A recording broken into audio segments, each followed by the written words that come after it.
नमस्कार भैया, हम लोग कुछ गुण आप सब लोग के अपन यूट्यूब चैनल DRL एंटरटेनमेंट में स्वागत करते हैं। तो भैया आपके बता दें कि हमारे भैया के एगो कमेंट आ रहा भोजपुरी के सुपरस्टार रितेश पांडे जी के गाना गाओ खातिर, जौना गाना के नाम बा यार हमार मरिए जाई। तो यही गाना के फरमाइश आपके बीच में सुनाव जाती। तो ये वीडियो को पूरा देखब, अगर थोड़ा सा भी अच्छा लगी तो एगो लाइक और कमेंट शेयर जरूर करब। और हाँ, आगे बढ़े से पहले आपसे एगो रिक्वेस्ट बा कि अगर आप हमारे चैनल पर पहली बार आ रहे हैं तो जो नीचे देने वाला लाल बटन को दबा के आल वाले बेल आइकन प्रेस कर दें, ताकि जब भी हम भोजपुरी से कोनो भी लेटेस्ट या ओल्ड सॉन्ग लेके आए तो सबसे पहले आप तक को नोटिफिकेशन जाए। काहे से हम अपने यूट्यूब चैनल पर एक से बढ़कर एक भोजपुरी धमाका लेके आउट कर ले। तो चलिए आगे करते हैं स्टार्ट वीडियो। तो भैया आपके बीच में रितेश पांडे जी का गाना सुना जाती है, जबकि ये सैड सॉन्ग है, तो ध्यान से जरूर सुनो गाना को।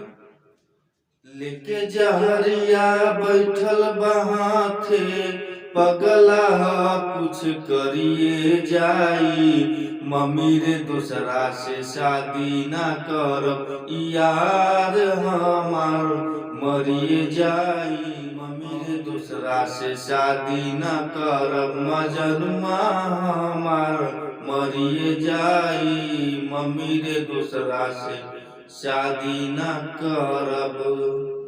चलिए एक गाना का दूसरा लाइन सुनाती।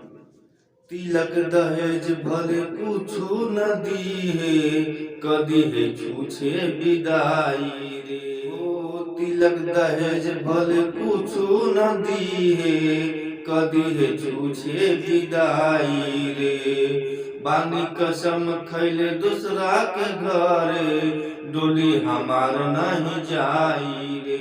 बुझु पर बलम मैटर बसीरियस, नहीं तो मामला बिगड़िए जाई। मम्मी रे दूसरा से शादी न कर लभर हमार मरिए जाई। मम्मी रे दूसरा से शादी न कर मजनुआ हमार मरिए जाई। मम्मी रे दूसरा से शादी न करब।